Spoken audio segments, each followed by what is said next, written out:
Hello everyone, आप सभी का स्वागत है आपके चैनल सेज फाइनेंशियल एकेडमी में। जैसा कि ये सीरीज हमने बनाई है आपको फॉरेन एक्सचेंज से रिलेटेड नॉलेज बहुत ही इजी और सिंपल वे में बताने के लिए, तो चलिए फॉरेन एक्सचेंज की सीरीज में ये फेडाई का सीरीज आज देखते हैं कि आज फेडाई ने कौन सा क्विज लॉन्च किया है। उस क्विज को पढ़ते हैं, समझते हैं और आंसर करने की कोशिश करते हैं।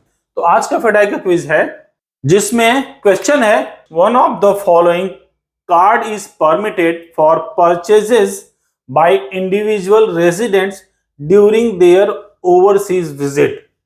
तो कहने का मतलब ये है कि कई सारे कार्ड हैं, तो उसमें से कौन सा कार्ड ये है जो कोई इंडिविजुअल पर्सन रेजिडेंट है, जो इंडिया का रेजिडेंट है, वो बाहर ओवरसीज विजिट के लिए जाता है, तो वो परचेज के लिए कौन सा कार्ड परमिसिबल है।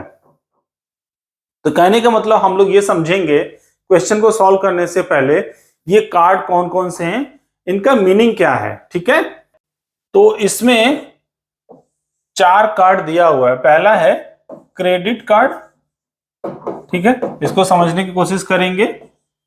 दूसरा है डेबिट कार्ड,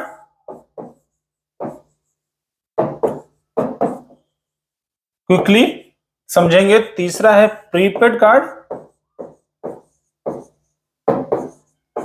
और चौथा ऑप्शन है एटीएम कार्ड।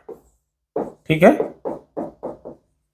तो आप में से बहुत सारे लोग जो यूज कर रहे हैं कार्ड उनको पता होगा, जिनको नहीं भी पता है उनको मैं क्विकली बताता हूं कि इनका मतलब क्या होता है और कैसे आइडेंटिफाई कर सकते हैं ये कौन सा कार्ड है। तो सबसे पहले अगर बात करें क्रेडिट कार्ड, क्रेडिट वर्ड मतलब क्रेडिट, वो इलेक्ट्रॉनिक कार्ड जिसमें आपका अपना पैसा नहीं है अवेलेबल, उसमें बैंक ने आपको एक लिमिट दे रखी है, क्रेडिट लिमिट दे रखी है। फॉर एग्जांपल, आपने एक कार्ड बैंक ने इशू किया जिसको क्रेडिट कार्ड आजकल बोल रहे हैं, और आपको दिया कि सर ये क्रेडिट कार्ड लीजिए जिसमें आपको 1 लाख तक शॉपिंग कर सकते हो। इसका मतलब आप ये नहीं है कि आपने उसमें 1 लाख डिपॉजिट किए हैं, उसमें बैंक ने आपको लिमिट दी है ताकि आप 1 लाख तक माइनस में जाके आप उसको खर्च कर सकते हो। जब आप उसको पेमेंट करेंगे तब आपकी वैल्यू फिर 0 हो जाएगी, मतलब 0 से माइनस जितना भी लिमिट दिया गया होगा उतना जा सकते हो। तो उसको बोलते हैं क्रेडिट, मतलब क्रेडिट की लिमिट दे रखी है उस बैंक ने स्पेसिफिक।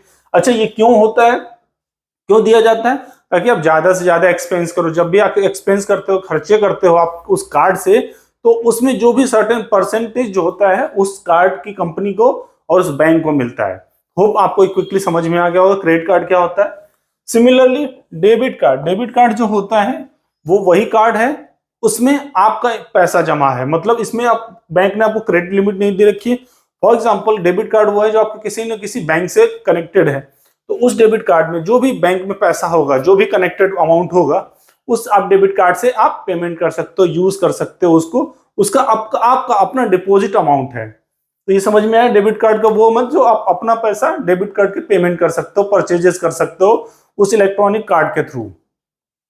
तीसरा जो है प्रीपेड कार्ड, प्रीपेड कार्ड वो होता है जैसे बहुत सारे पर्सन कहीं बाहर आउटसाइड इंडिया जाना चाहते हैं।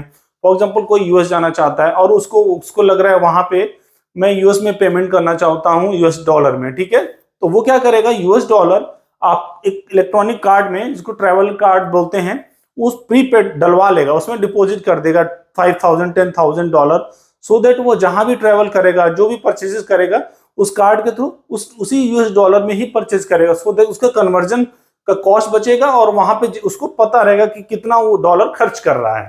तो प्रीपेड कार्ड समझ में आया, वो कार्ड जिसमें आप एडवांस में डिपॉजिट करते हो स्पेसिफिक कार्ड में पैसा और उसको खर्च करते हो, उसको एक्सपेंसेस करते हो। और लास्ट में एटीएम कार्ड, एटीएम वर्ड आपने सुना होगा, ऑटोमेटिक टेलरिंग मशीन, मतलब वो मशीन जो खुद पैसे गिनती है। तो पहले क्या होता था, एटीएम कार्ड यूज किए जाते थे कैश निकालने के लिए। ठीक है, आजकल के जो एटीएम कार्ड हैं उससे आप पेमेंट्स भी कर सकते हैं। तो ये समझ में आया एटीएम कार्ड क्या होता है, आपके अपने पैसे आप एटीएम से निकाल सकते हो, स्पेसिफिकली फॉर एटीएम से पैसे विड्रॉ करने के लिए बनाए जाते हैं। तो हमने ये समझा कि क्या होता है क्रेडिट कार्ड, क्या होता है डेबिट कार्ड, क्या होता है प्रीपेड कार्ड और क्या होता है एटीएम कार्ड। अब चलते हैं हम लोग और देखते हैं क्या है ऑप्शंस। पहला option, all of these cards are permitted for international transactions subject to compliance of RBI guidelines for respective card. ठीक है, नेक्स्ट क्या है, ऑल एक्सेप्ट डी मतलब एटीएम कार्ड। थर्ड क्या है, all except B and D. B क्या हो गया, डेबिट कार्ड और ATM card. Only C is eligible prepaid for use of overseas. बहुत सारे लोग कंफ्यूज होंगे कि ओवरसीज है तो प्रीपेड कार्ड, क्योंकि ट्रेवलर कार्ड होता है तो सी होगा।